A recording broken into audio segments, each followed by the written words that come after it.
Tantor Audio, a division of Recorded Books, presents Devil and the Deep by Julie Ann Walker.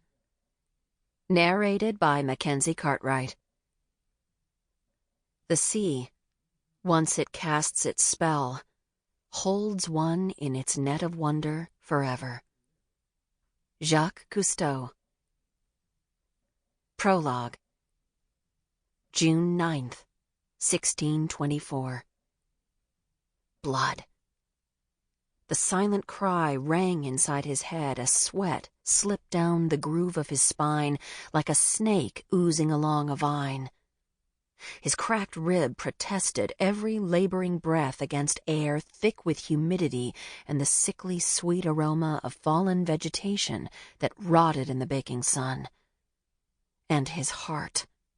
His heart screamed for the blood of his enemies. Bartolomé Vargas, King Philip of Spain's most decorated sea captain, instinctively reached for the short sword he kept in a scabbard on his belt, malice swimming through his veins like a living creature. But his searching fingers found no blade, just dry, cracking leather. 2 weeks ago, his trusty cutlass had been swallowed by the same ravenous seas that had gulped down his beloved galleon. Just as well. If he attacked the trio of Englishmen who had rowed to shore, he would reveal himself and the remaining 35 members of his crew. Reveal that this small, deserted island held the secrets to what had become of the mighty Santa Cristina and the vast treasure she carried in her big belly. Crouching just inside the tree line of silver palm, pitch apple, and mangrove, Bartolomé took his eyes off the intruders and turned his attention to their ship. The brigantine jauntily flew the Union Jack and bobbed just beyond the reef that had protected this island from the worst ravages of the storm. Her sails were furled, her twin masts speared into the cloudless sky, and unbeknownst to the scurvy English bastards who crewed her, she was anchored a short distance from the sunken remains of the Santa Cristina. The proximity made Bartolomé's skin crawl, so much so that he glanced down to assure himself he had not been overrun by sand fleas. Then, the tree the Englishmen had come ashore to cut down as a replacement for their cracked yardarm succumbed to their saws, the trunk letting out a painful squeal, and Bartolomé quickly returned his attention to the scene at the edge of the beach. The tall, straight mangrove had withstood the ravages of the storm, but it could not withstand the brutal will of man. It tumbled onto the sand, its leaves scattering and rolling, pushed by the hot wind like flotsam and jetsam. "Bloody hell!" one of the men cursed, wiping a hand over his sweating brow. "I got to take me a terrible piss, but when I do, it feels like me cock is ablaze." "Ha!" another barked, his laugh like a blunderbuss, loud and obscene. "I told ye to stay away from that red-headed harlot in Tortola. She be riddled with disease." The first man grinned and shook his head, lifting his hands as if to say the lady's pleasures outweighed the price he now paid for having sampled them. Then he walked toward the tree line, straight for Bartolomé's hiding place. A leaf rustled behind Bartolomé, and he slowly turned his head, giving his chin a subtle shake when Rosario, his midshipman, prepared to step from behind the bush that concealed him. "Steady," Bartolomé told Rosario with only his eyes. He swung his gaze around the dense undergrowth of the forest, catching the attention of as many of his remaining crewmen as he could spot amidst the verdant foliage. Upon each, he bestowed the same look. "Hold steady, man." Then he returned his scrutiny to his approaching enemy. Despite the heat, Goosebumps peppered his flesh when the Englishman stopped beside a tree that was a gangplank span from the one Bartolome hid behind. Close. Too bloody close. Fear left a metallic taste on Bartolome's tongue. Sweat dripped from his brow into his eyes, burning, but he dared not brush it away. He dared not move. He dared not breathe. The bilge-sucking Englishman supported himself against the trunk with one hand, using the other to pull low his drawers and find his prick. "When I be on lookout duty, I spied me 7 more privateers, hunting these waters for that bloody Spanish galleon," he called over his shoulder to his fellow crewmen, who were busy sawing the limbs from the felled tree. Bartolome had always thought English a distasteful language, so harsh, so hacking. But one word was worse than the rest. Privateers. It was a fancy term for pirates. Bloodthirsty, treasure-hungry savages who hid their thievery and murder behind their letters of marque, documents bestowed by their government giving them the legal authority to attack enemy ships, press the foreign sailors into service, and loot whatever booty they could find. And they are hunting for us.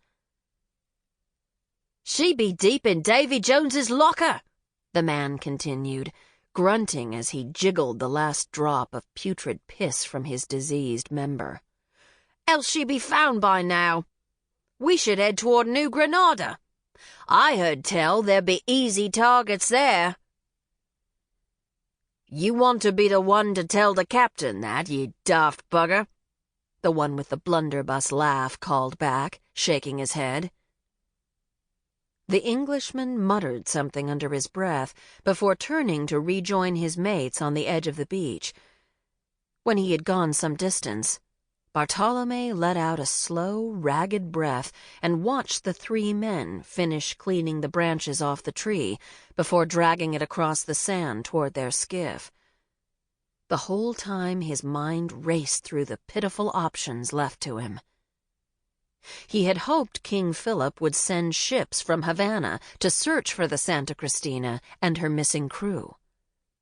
Every day of the past 2 weeks, he had scanned the oceans through the magnifying lens of his spyglass, yearning to see a ship flying the Spanish flag. But none had appeared. Now he knew why. English pirates are swarming the seas like locusts. The thought of what Spain's enemies could do with the great ship's treasure had Bartolome's empty stomach swirling as if he had sucked down bad grog. Then he felt Rosario at his side. The midshipman hitched his chin toward the English sailors rowing across the lagoon. "What did they say, Captain?" Rosario asked. When Bartolome told him, Rosario's eyes rounded. "'Tis still possible for rescue," he insisted. "We just have to remain patient, remain hidden." "I know. But very soon the summer storms will be upon us. The winds will ravage this island and the seas around it, spreading the treasure and making salvage futile." "I know that too." A pit of dread took root in Bartolome's belly. Rosario placed a hand on his forearm. "Then what are we to do, Captain?" Bartolome swallowed, the task before him daunting. But if 20 years at sea had taught him anything, it was that all things were possible through determination, hard work, and the help of God. "We find a way to raise the treasure ourselves," he said, his jaw stony with resolve, "and then we bury it." Chapter 1. Present day, 4:12 p.m. Bran Pallidino blinked and reread the email in his inbox for the 3rd time. "Hi, Bran." This Thursday night, I'm chaperoning those 3 scholarship recipients I told you about on a camping and snorkeling trip to the Dry Tortugas. The park is pretty close to Wayfarer Island, right? Any chance you could sail over? The students would love to hear about your search for the Santa Cristina. And I'd love to see you. Maddy. Thanks to the hellacious storm that had blown through the Straits of Florida over the weekend and knocked the satellite dish off the roof of the rickety 2-story island house, this was the first time Bran had been able to check his email in nearly 5 days, which meant Thursday was today. And Maddy Powers, the woman he'd met 3 months ago on a mission he should have never been on, the same woman who since then had filled his thoughts during the day and his dreams at night, was a mere 15 nautical miles away. So close. The memory of the kiss he'd stolen right before he hopped overboard from her father's yacht blazed through his brain.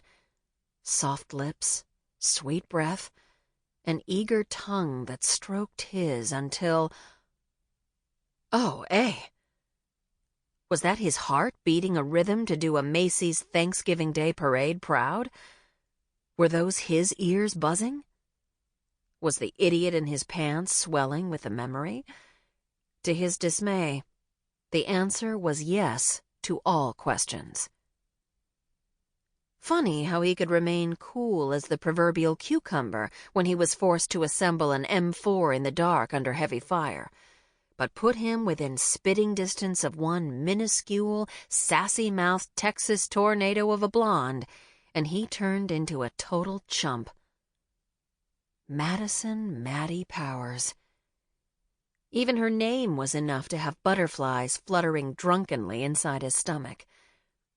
Reaching for the glass of water near his hand, he took 2 big gulps, hoping to drown the mother-suckers. Then he cocked his head, listening, when the slamming of the screen door was followed by the echo of voices and the clickety-clack of scrabbling dog claws. Everyone has catnip. That certain something that drives them wild.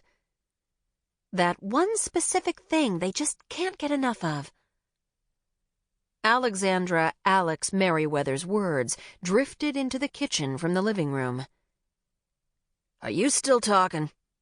Mason McCarthy's voice sounded like a bass drum following Alex's squeaky soprano.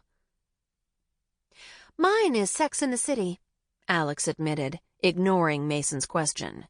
"My field of study requires that my nose be buried in books all day long. So when I relax, I want mindless, wanton entertainment. I want Sarah Jessica Parker and her gal pals. I want boobs and booze and boinking." Boinking? Despite the drunken, and now sodden, butterflies in his stomach, Bran felt a grin tugging at his lips. Alex had only been part of their crew for 10 short weeks, but she'd wiggled her way beneath their skins. Kinda like a damned chigger. In no time, they'd grown to love her like a kid sister. "I have the first season downloaded onto a thumb drive," she continued. "If Bran didn't get the satellite dish working, what do you say to watching a Sex in the City marathon with me?" "No," Mason replied, never one to use 10 words when one worked just fine. "Why not?" There was definite pique in Alex's tone. "Because I have robust mental health and I don't want that to fucking change." Mason was a South Side Boston boy, so his speech, when he actually spoke, tended to be liberally sprinkled with F-bombs. "Oh, ha, very funny," Alex said, just as Mason appeared in the doorway. Mason wasn't a tall man, topping out at only 5'11". But what he lacked vertically, he made up for horizontally. With hulking shoulders and massive arms, he looked less like the SEAL he was. They might have officially snapped their final salutes to the Navy, but once a SEAL, always a SEAL. And more like he should be guarding the gates of hell. Slobbering and panting noisily near his feet was meat, the English bulldog that followed Mason around like a fat, furry, excessively wrinkly shadow. Bran wasn't sure why, but he slammed the lid of the laptop and felt color rise in his cheeks. Mason glanced at the computer, then at Bran, lifting a brow. To Bran's relief, Mason said nothing. He couldn't say the same for Alex. Standing next to Mason, she looked diminutive. Diminutive and about 12 years old, thanks to her riotous mop of curly red hair and the sprinkling of freckles across the bridge of her nose. The first words out of her mouth were, "I take it you got the satellite dish up and running." The next words out of her mouth were, "So, are you catching up on your daily dose of porn or what?" Daily dose of... Bran choked. "No judgment here." Alex held up her hands. "Just..." She glanced around the kitchen, wrinkling her nose. "Not where we eat, okay?" Bran shook his head and gave her a long, suffering look. "It wasn't porn." Alex's expression telegraphed her disbelief. "What else would make you slam the lid on that thing like you were trying to keep a barrel full of snakes from popping out of the screen?" Her green eyes flashed behind the lenses of her tortoiseshell glasses. Uh-oh. Bran knew that look. He didn't like it one bit. "Don't do it," he warned. "Do what?" She blinked innocently. "Whatever it is you're contemplating that's likely to piss me off." "Oh," Alex nodded sagely. Then, proving she wasn't the least bit scared of him, and that she had the reflexes of a ninja, she snatched the laptop from him, dancing out of his reach when he tried to lunge over the kitchen table to retrieve it. Ah! She cackled like she was auditioning for the part of Cruella de Vil, while turning her back on him and holding the laptop away. "Fungool, Alex!" he cursed. The New Jersey Italian boy came out in him when he got worked up. "You know the rules," she tisked. "We have to share." Wayfarer Island was a remote spot of land between Cuba and Key West. It was officially owned by the U.S. government, but for the last century or so it had been leased to L.T.'s family, L.T. being Bran and Mason's former commanding officer, the one who had invited them to join him on his hunt for the legendary ghost galleon when they bugged out of the Navy. To recap, for months now, Bran had lived on this island with endless sun, cerulean waters, and a cooling breeze that rustled through the palm trees and a person's hair. Sounded pretty good, right? In fact, what could be better? Well, Bran could list a few things that were better. For starters, how about some damned cellular service? Unfortunately, that was a pipe dream since they were hell and gone from the nearest cell tower. They had to rely on their marine radios and one lonely satellite phone to communicate with the outside world by any means other than the laptop. So, how about some damned electricity? Okay, to be fair, they had electricity. But the solar panels attached to the roof of the rambling house supplied just enough juice to keep the refrigerator, the Wi-Fi, and a few other items working. Which was why they all shared a laptop, taking turns watching movies or sports, or emailing friends and family back on the mainland. "I'm dying to see what you were looking at that made you blush to the roots of your hair," Alex said, plopping into the ladder-back chair across from Bran. She shoved her glasses up on her pert nose and grabbed the silver tin of biscotti next to the salt and pepper shakers. Prying open the lid, she took out a biscuit and bit off half, talking with her mouth full. "If not porn, then what? Ooh, the mystery! It must be solved." A crumb of biscotti flew from her mouth to land on the table. She absently brushed it onto the floor where meat was waiting to lap it up like it was manna from heaven. Alex was a historian by education, a translator of centuries-old scripts by training, and a savant when it came to inane trivia, which she tended to offer up without encouragement and much to the annoyance of everyone around her. 3 months ago, Bran, LT, Mason, and the other 3 guys from their SEAL team, now the owners of the Deep Six Salvage Company, had hired her to translate the historical documents housed in the Spanish archives that pertain to the hurricane of 1624. They'd hoped she could give them a leg up on their hunt for the Santa Cristina. 2 weeks later, Alex had surprised them by insisting that the ringed island written about in the old documents was, in fact, not the Marquesas Keys, where treasure hunters, including LT's father, had always assumed the grand old ship went down, but their own Wayfarer Island. Then she'd surprised them further by requesting to come on board the venture. Not to share in the treasure once they found it, but because she wanted to base her doctoral dissertation on the search for and excavation of the famed shipwreck.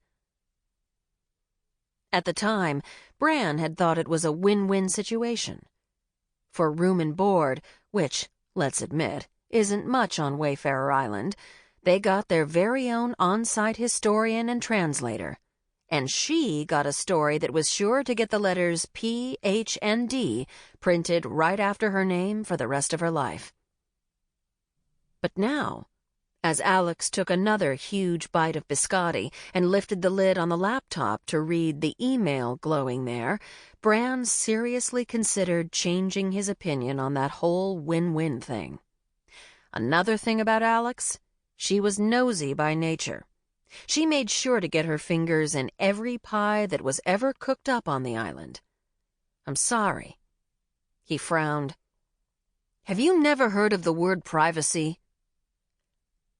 Thursday is today, Alex said, ignoring his question and pointing at the laptop screen. No shit, Sherlock, was his totally mature reply. He felt color rising in his cheeks again. Damn it. So? Alex dragged out the word, wiggling her eyebrows. You planning to go see her or what? Bran opened his mouth to respond with, or what? His relationship with Maddy was perfect in that it wasn't really a relationship at all.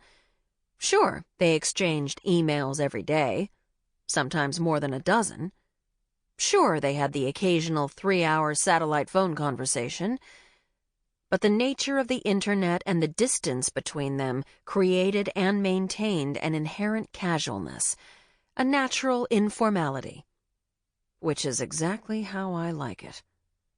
He was thwarted from responding, however, when Mason asked, See who? Maddy Powers. Alex sing-songed the name, making Bran grit his teeth. Apparently, she's camping on the Dry Tortugas tonight with 3 scholarship recipients. Mason muttered, walking over to scoop kibble out of the bag they kept beneath the farmhouse-style sink. Woof, woof. Meat barked in canine fervor, his claws scrabbling on the floor as he raced over to Mason, his nub of a tail swinging back and forth. The only thing Meat loved more than Mason was food. Any food. All food. Even some shit that wasn't food. Cock-a-doodle-doo! Lil Bastard, the rooster that had stowed away on their sailboat on a return trip from Key West, happily answered from his perch outside on the wraparound porch railing. His crowing carried inside on the sweet, salty breeze blowing through the open windows. And that was how it had been from the beginning. Meat barked, and Little Bastard answered with a raucous crow. Or vice versa. Which made for some really early, incredibly noisy mornings on the island. Alex parroted Mason's grunt. You use that so often, I wonder if I shouldn't petition Webster to add it to the dictionary. After filling Meat's bowl, Mason leaned back against the sink. By way of an answer, he crossed his arms. Alex rolled her eyes and shook her head as if she'd never met a more exasperating man. When Bran said they'd grown to love Alex like a kid sister, he'd forgotten to mention with the exception of Mason. Alex and the big guy seemed to have taken an instant dislike of each other, and the only thing Bran could figure was that it was because Mason rarely spoke and Alex rarely shut up. A case of verbal oil meeting nonverbal water. "So?" Alex asked, turning back to Bran. "So what?" He scowled at her, picturing all the ways he could strangle her where she sat. 12, maybe 13. After that, his imagination failed him. "Are you going to see her?" "No." He hoped the one word, spoken with finality, would put a period on the end of the conversation. He should have known better. "But you like her, don't you?" There was a line between Alex's eyebrows. "I mean, there was that time one of her emails came in while I was using the laptop. I thought you were going to tear my arms off if I didn't hand over the machine." "That's not exactly how I remember it happening," he muttered. Then, because he knew she would continue to press him, he added, "And I do like her. But that doesn't mean I want to drag my ass all the way to the Dry Tortugas to entertain a trio of teenagers." Alex narrowed her eyes, and there was another look he didn't like. He firmed his jaw and prepared himself to patiently withstand whatever bit of irritation was about to come out of her mouth.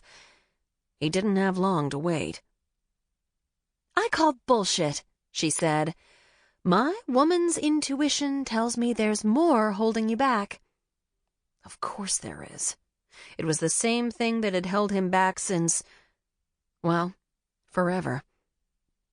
But talk of the asshole who'd supplied Bran's Y chromosome and left him with a terrible legacy was strictly off-limits.